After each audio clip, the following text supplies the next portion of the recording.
My wife Sarah, 35F, and I, 37M, have been married for 10 years now. We met during our senior year of college at a mutual friend's birthday party. I remember being struck by her infectious laugh and quick wit. We hit it off immediately, bonding over our shared love of obscure 80s movies and spicy food. Our first date was at a tiny Thai restaurant near campus, where we spent hours talking and laughing, oblivious to the world around us. After graduation, we both landed jobs in the same city. Sarah started as a junior copywriter at a small marketing firm, while I began my career in software development. Those early years were tough but exciting. We lived in a cramped studio apartment, ate way too much ramen, and spent our weekends exploring the city or binge-watching TV shows. Despite the challenges of starting our careers, we were happy just being together. As we progressed in our jobs, we were able to afford a nicer apartment and eventually bought our first home together. It was a fixer-upper, but we enjoyed the process of making it our own. I still remember the weekends we spent painting walls and assembling furniture, covered in dust and paint but laughing through it all. Our relationship has always been strong, built on trust and open communication. We made it a point to have regular check-ins where we discuss any issues or concerns openly.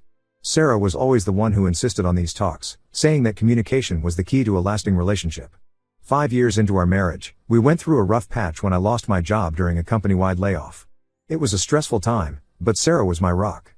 She picked up extra freelance work to help with our finances and never once made me feel bad about the situation.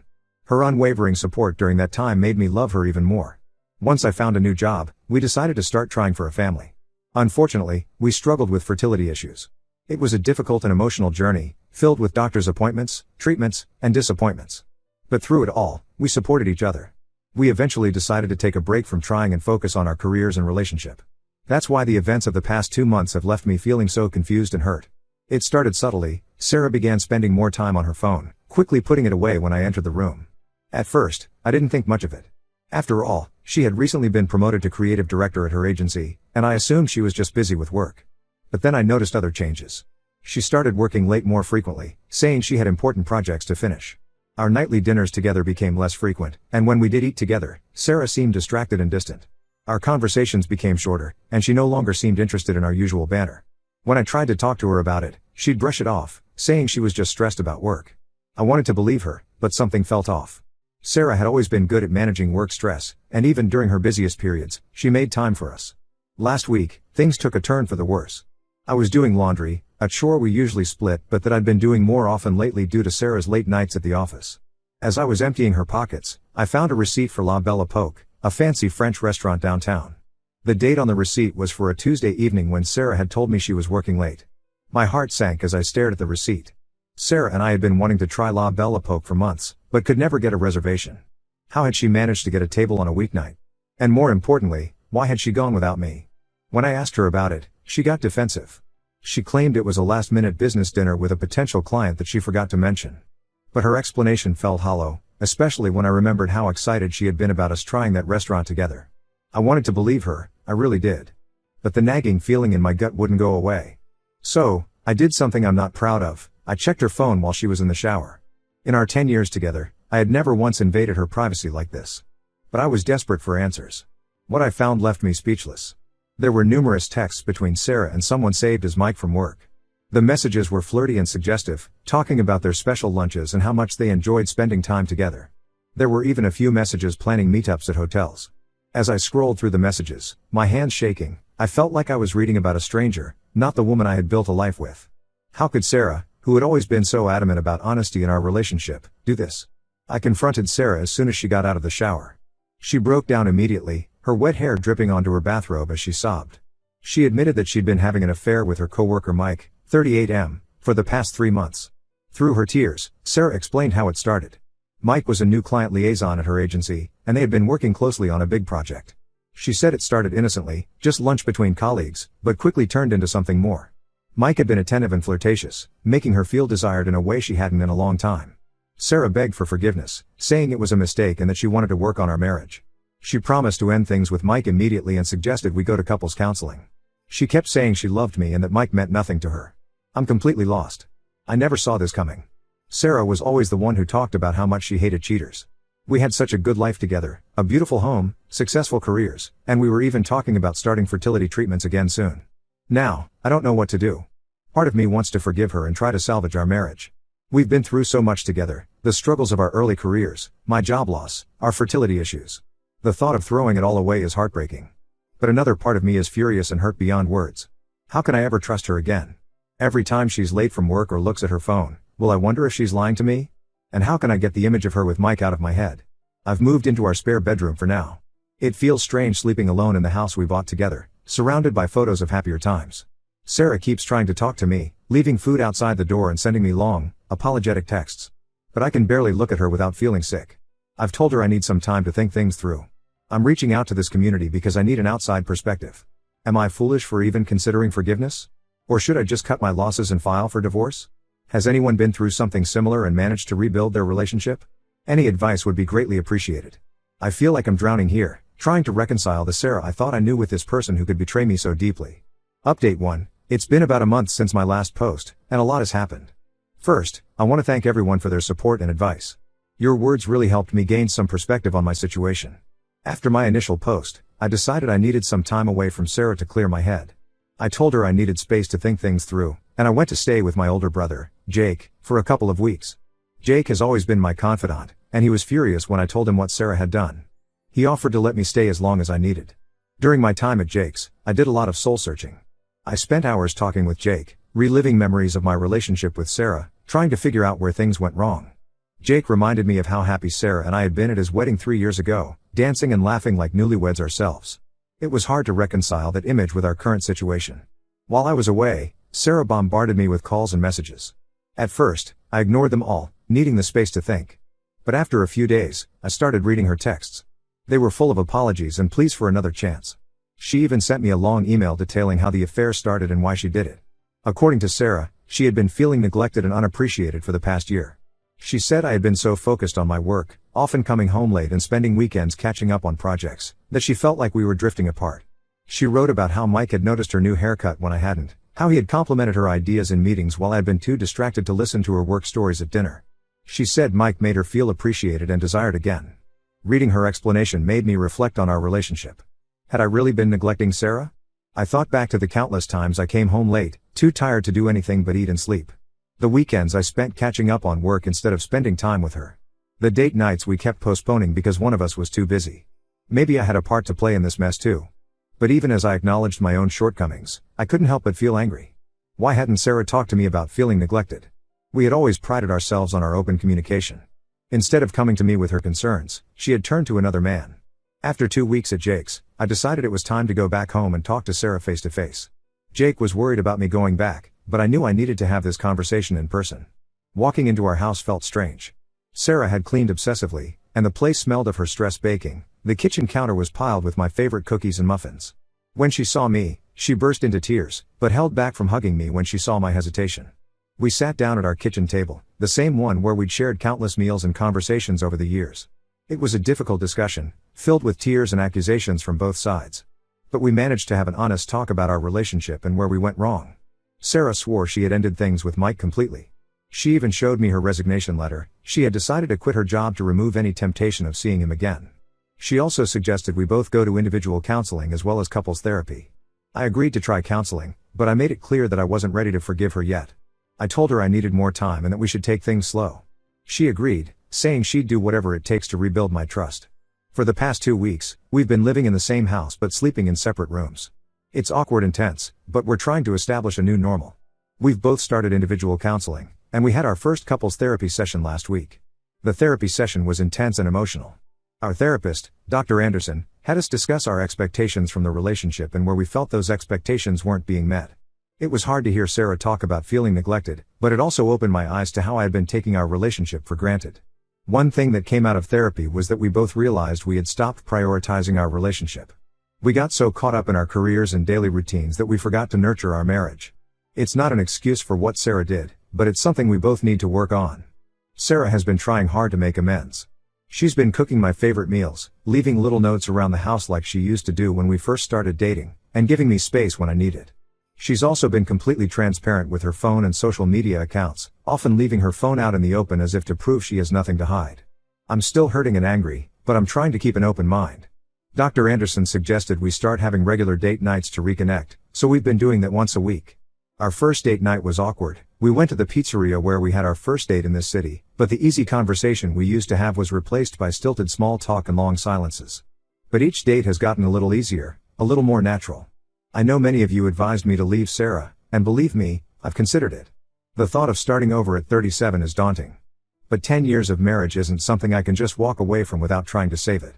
I think about the good times we've had, our backpacking trip through Europe, the night we stayed up until dawn talking about our dreams for the future, the way Sarah held my hand through every disappointing fertility treatment.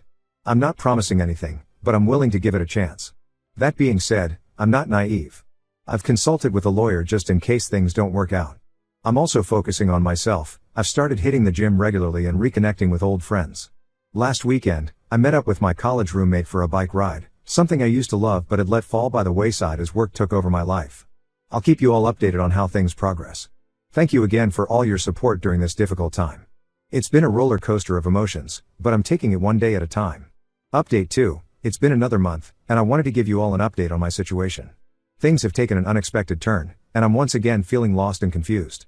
Sarah and I have been continuing with our counseling sessions, both individually and as a couple. We've been making slow but steady progress. The date nights have been getting less awkward, and we've even shared a few genuine laughs together. Last week, we went to a cooking class together, something we'd always talked about doing but never got around to. For a few hours, as we fumbled through making pasta from scratch, it almost felt like old times. Sarah has been consistently showing remorse and putting in effort to rebuild our relationship. She's been more attentive, always asking about my day and really listening to my responses. She even surprised me by planning a weekend trip to the beach town where we got engaged, saying she wanted to remind us of happier times. I've been trying to do my part too. I've made a conscious effort to be more present when I'm home, putting away my work laptop and really engaging with Sarah. We've been having dinner together every night, just like we used to in the early days of our marriage. However, last week, something happened that has thrown everything into chaos again. I was at work, deep into coding a new feature for our software, when I received an email from an unfamiliar address. The subject line reads, "Your wife is still cheating." My heart dropped as I opened it. The email contained screenshots of recent conversations between Sarah and Mike. The screenshots showed that they were still in contact and planning to meet up. There were messages about how much they missed each other, and plans for a rendezvous at a hotel next week. I felt like I had been punched in the gut. Just when I thought we were making progress, it felt like I was back at square one. I left work early, my mind reeling. When I got home, I found Sarah preparing dinner, humming to herself. The domesticity of the scene made me feel sick. I confronted her immediately, showing her the screenshots on my phone. The color drained from her face as she looked at them. She broke down, admitting that she had lied about ending things with Mike completely. According to Sarah, she had tried to cut off all contact with Mike after our confrontation, but he kept reaching out to her. She said she felt guilty and conflicted, which is why she responded to some of his messages. She swore that they hadn't met up physically since I found out about the affair, but she admitted to emotional cheating by continuing to communicate with him. As she talked, I felt a strange sense of déjà vu. It was like reliving the initial discovery of her affair all over again. The same tears, the same promises, the same begging for another chance. But this time, instead of shock, all I felt was a deep, overwhelming tiredness. I don't know what to believe anymore. Sarah begged me to give her one more chance, saying she'd block Mike's number and change her email address. She even offered to let me monitor all her communications. But at this point, I don't know if I can trust anything she says. I've moved out of our house and am staying with my friend Tom for now. Tom has been a great support. He went through a divorce a few years ago and understands what I'm going through. He's given me space to process my feelings but has also been there to listen when I need to talk. I need time to process this new information and decide what I want to do next. Part of me feels like an idiot for even considering reconciliation in the first place.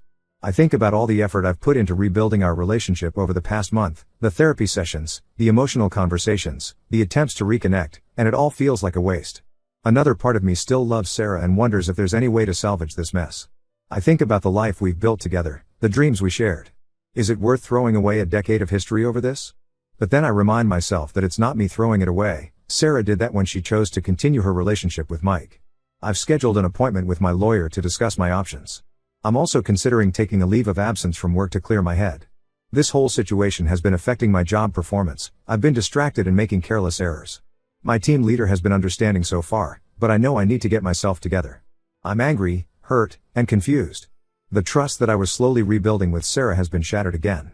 I don't know if I can ever trust her again after this second betrayal. But the thought of ending our marriage still breaks my heart. We've built a life together, and walking away from it feels like admitting defeat. I find myself looking at old photos of us, remembering happier times. There's one from our honeymoon in Bali, both of us grinning widely on the beach, so full of hope for our future together. Another from the day we moved into our house, covered in paint but laughing. It's hard to reconcile these memories with our current reality. I'd appreciate any advice or words of wisdom from those who have been in similar situations. How do you know when it's time to walk away? Is there any coming back from repeated betrayals like this? Thank you all for your continued support during this roller coaster of emotions. I'll update again when I've figured out my next steps. Update 3. It's been 2 months since my last update, and I wanted to share the final chapter of this story with all of you who have supported me through this difficult time. After discovering Sarah's continued contact with Mike, I decided to take a month-long leave from work and went on a solo trip to clear my head. I spent 2 weeks hiking the Appalachian Trail, something I'd always wanted to do but never found the time for. The physical exertion and solitude gave me plenty of time to think about my life and what I wanted for my future. During my time away, I thought a lot about my relationship with Sarah. I remembered the good times, our spontaneous road trips, the way she'd leave silly notes in my lunchbox, how she stood by me when I lost my job. But I also couldn't forget the pain of her betrayal, not once, but twice. When I returned home, I had a long, honest conversation with Sarah. I told her that I had decided to file for divorce. It was one of the hardest things I've ever had to do, but I knew it was necessary for my own well-being and self-respect. Sarah was devastated and tried to convince me to give her one more chance. She promised to go to intensive therapy, to cut off all contact with Mike and leave her job. She even suggested we move to a new city for a fresh start. But I stood firm in my decision. I explained that it wasn't just about her actions, but about the repeated lies and broken trust. I told her that I deserved someone who would be honest and faithful, and that I needed to respect myself enough to walk away. The divorce process has been difficult and emotional.